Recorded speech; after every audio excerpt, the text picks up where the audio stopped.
Good day, students. How are you all? Studying? Busy studying? Oh, studying a lot. I can see. I can see clearly sitting from my home who all are studying and who are not.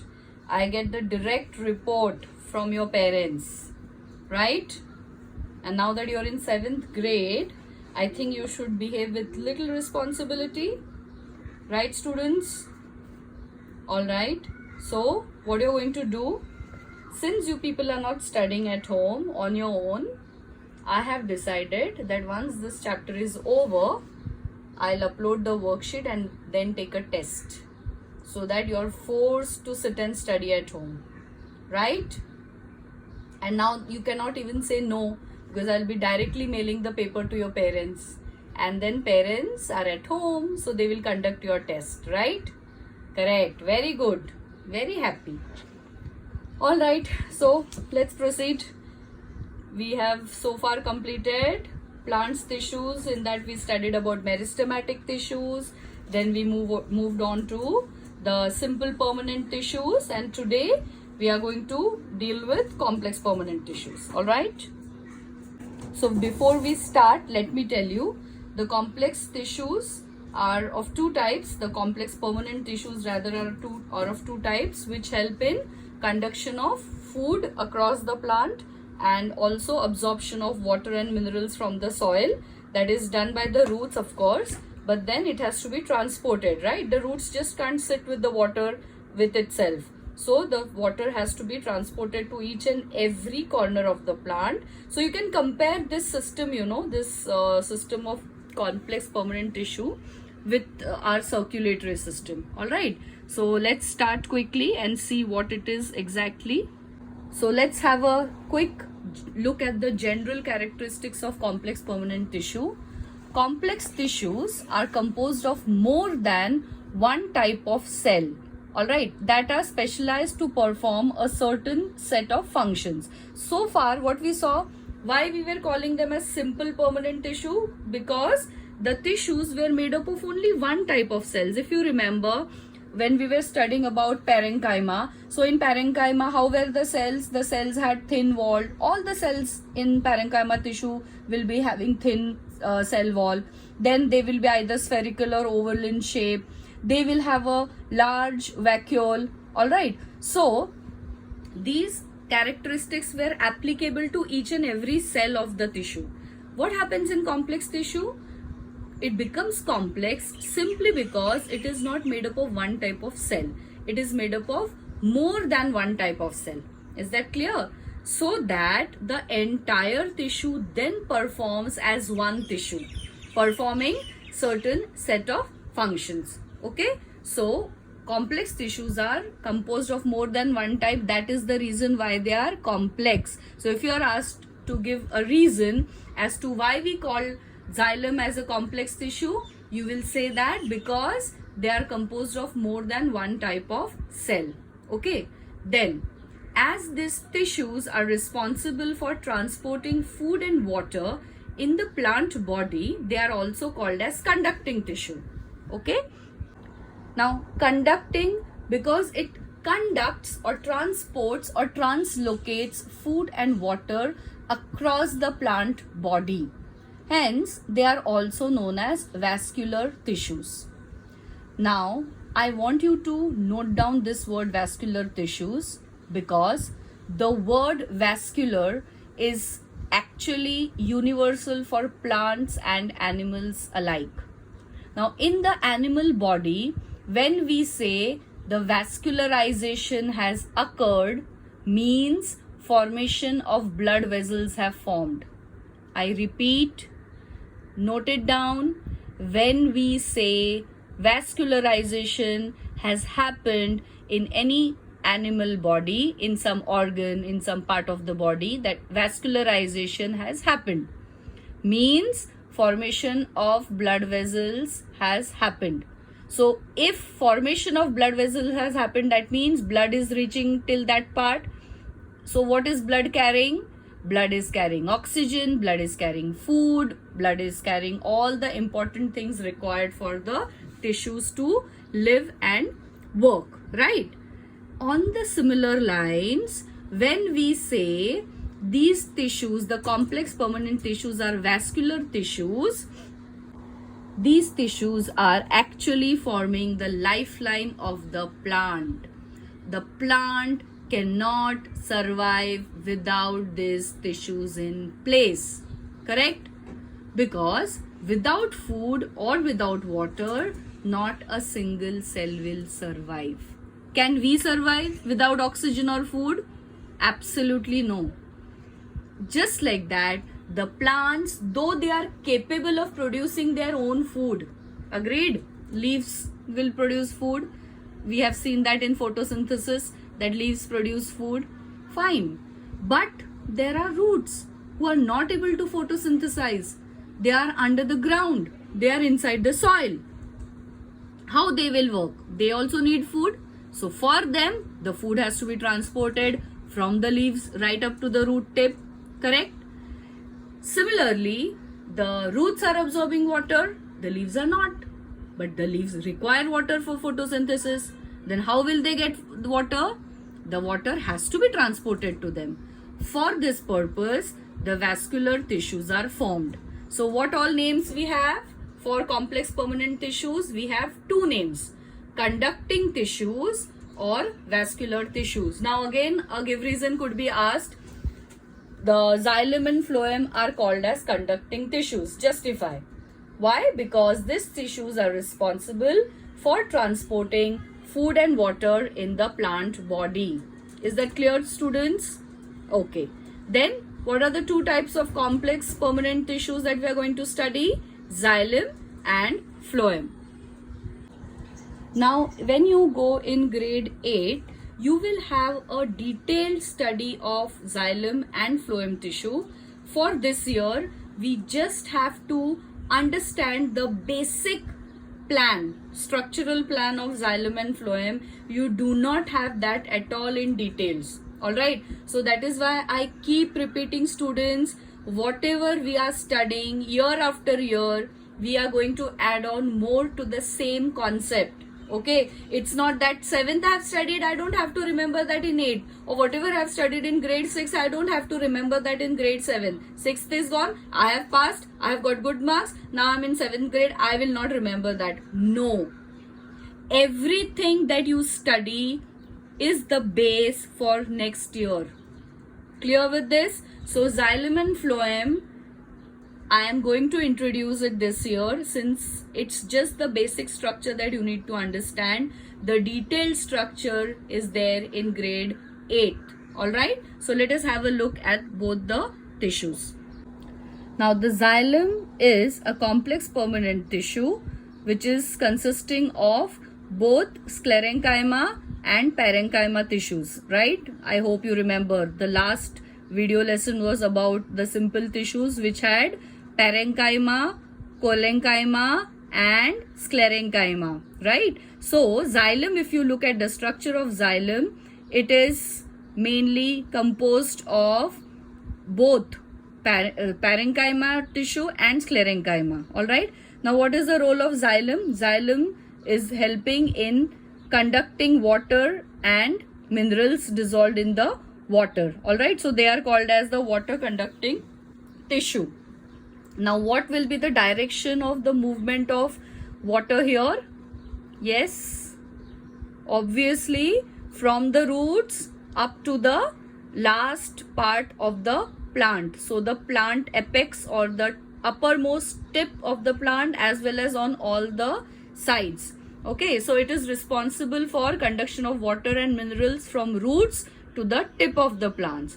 It also helps in anchoring and giving mechanical support to the plants because it forms the main bulk of the plant. And you can see here in the picture that has come up, look at the bundle. All right, now this is your outside cells. Okay, this is the protective layer, the epidermis and cortex. You remember we have studied epidermis and cortex in what tissue, under what tissue? Think. Right, we had studied about this in simple permanent tissue, and in that we had studied it under the dermal or protective tissue. Okay, so this epidermis and cortex will form the outside protective layer, and these are your cells which make up the ground tissue. Okay, and in this the arrangement of xylem and phloem is done. So blue here, I hope you can see the color blue. These are the xylem vessels, and the phloem is then outside the xylem. All right, so basically xylem will also help in anchoring and providing mechanical support to the plant so that the plant can stand straight. Let's go to the detailed structure. What are the four main elements which form the structure of xylem? Tracheids are one type of tissue. Xylem vessels are another type of cells forming xylem. Xylem parenchyma, xylem sclerenchyma, also known as xylem fibers. All right, now look at the diagram carefully. Now I have tried to give you the same diagram that is there in your textbook, since you don't have the textbook, but this is the same diagram from the textbook, so that you remember it clearly and learn to label it, because you know that you might be asked this diagram for labeling in the assessment or the exam. Okay, now what are the four main elements? You can see the tracheids. The brown part is tracheids. Then xylem vessels are this, which have gaps, holes. These holes are called as perforations. Okay. Then you have xylem parenchyma. Xylem parenchyma will always be living tissue. And then xylem fibers. Xylem fibers are the one which are sclerenchyma. And sclerenchyma, if you remember, they eventually turn into fibers and are dead. All right, so the xylem fibers are responsible for providing the mechanical support or the strength to the plants. Okay, now the xylem cells can be imagined as bundles of pipes that are running along the main axis. They are bundles of pipes that are running along the main axis of the plant body. Okay, right from the roots they will start up to the uppermost part of the plant. Okay, so they will reach right up to the edge of every leaf.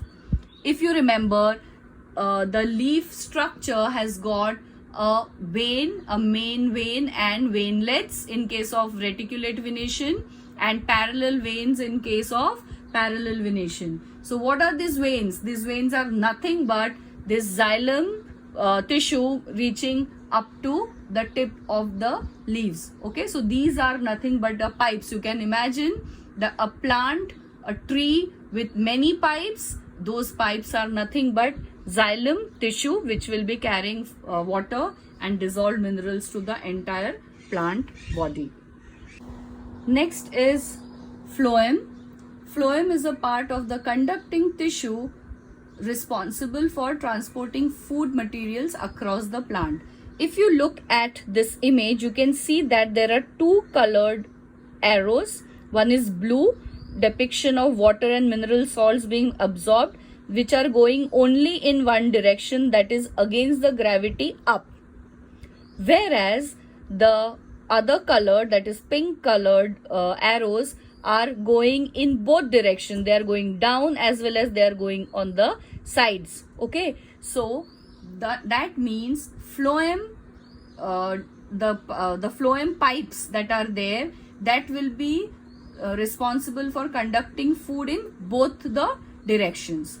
Now it occurs in all the higher plants and consists of both living and non-living cells. Same like xylem, even phloem will have a mixture of living as well as non-living cells. Alright, here again you can see that these complex tissues consist of both parenchymatous and sclerenchymatous cells. Clear with this? Okay, so here too you will have the conduction part carried out by the living cells, which will be obviously made up of parenchyma, and sclerenchyma will be providing the support given to the pipes. The pipes need support to reach up to the highermost branch. Okay, so sclerenchyma will always be there for support.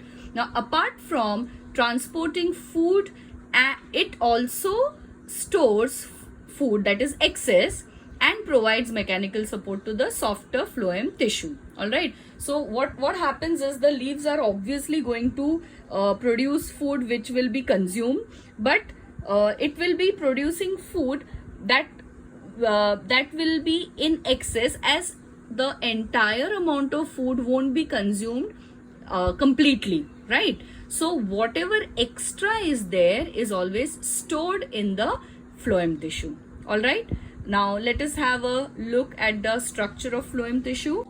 Here you can see that this is the structure of phloem tissue, okay, which is again consisting of 4 elements: sieve tubes, phloem parenchyma, companion cells, and phloem fibers. Now you can see here, these are the sieve tubes, okay, and which will have sieve plates on both ends. Now sieve, the word sieve is a general term. It has got nothing to do with biology. It is something with which, you know, your mama tries to separate out the flour. All right, what even you can consider your normal filter used for filtering tea, right? So what happens is there are pores in that filter. So as the tea is being poured in that, the leaves remain behind and only the concoction, the tea, the liquid part goes into the cup. Okay, so here the sieve tubes are there. If you can see, there is a depiction of some dark lines. It's nothing but the food is streaming through the cytoplasm. So this is a cell, students, these are cells. So the cells are arranged one above the other. You can see a diagram here where you can see the square cells, all right, and the square cells are forming pipe-like structures. Now if this was completely packed, if there were no pores, how would the food go up? That is why there are pores on these plates, okay. Even on the sides there are pores, so that the food can go pass from this direction to this direction. You can see here companion cells. Now as the name suggests, companion cells will obviously give companion. Why these people are lonely? Yes, they are lonely because these are living cells, okay. You cannot see any cell organelles here.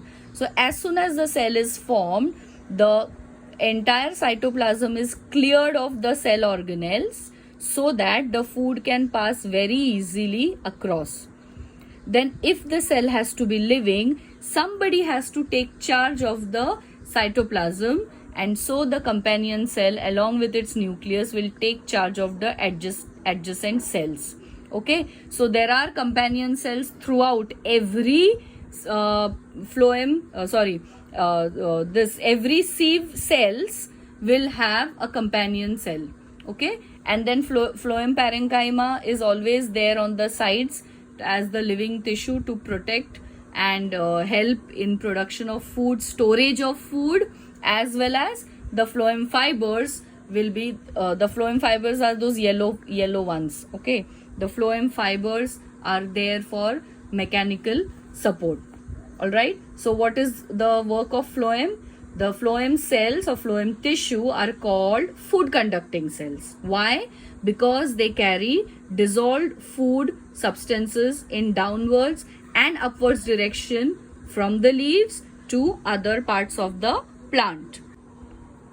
Their cells are living, which contains protoplasm or cytoplasm, but lack nucleus and other cell organelles. Why they lack in nucleus and other cell organelles? So that the channel is clear, the pipes are clear, the food can be passed very easily. And what are they composed of? They are composed of again 4 elements: sieve tubes, phloem parenchyma, companion cells, and phloem fibers. Now this are the transverse section. So if you can see, this is one tube cell, and as I was telling, there are holes on the sides as well, and up and down, okay. You can see that there are pores here throughout, and up and down there are pores. Okay, so this particular structure is nothing but you are only seeing this part. And when we say longitudinal section, you can see the entire cell, but in transverse section you can see only this part. So if this is your longitudinal section, your transverse section is this. Okay, the tip.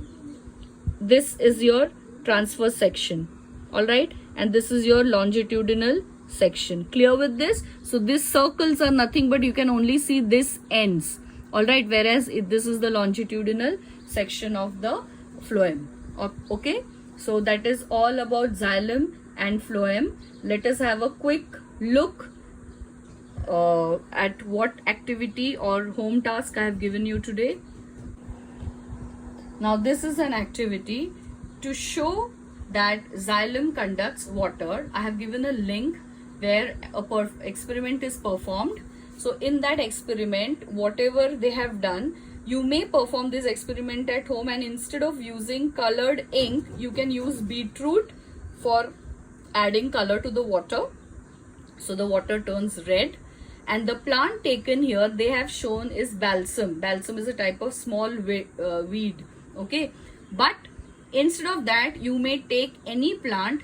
The cut part should have stem, leaves, and preferably a light colored flower for observing the change in color. In case you don't have any plants available, I know it is difficult to get a plant right now in this condition. You can simply take up any leafy vegetable that comes to your home, you know, when the fresh green vegetables, if in case you're getting, or even try with curry leaves, you know, there's no harm in trying. You can just have a look at it, and then you will see this activity. Once you watch the entire experiment, you can try to do it at home. This particular structure you're supposed to identify and label. All right, the labelings are there. You can look at the diagram given in the structure earlier, the slides, and try to match it with a similar structure. I'm not going to say what, so you can definitely match it and then label this. Okay, then the last part, the difference between xylem and phloem, I haven't given. I want you to find out your own differences, and at least 2 differences I want from you.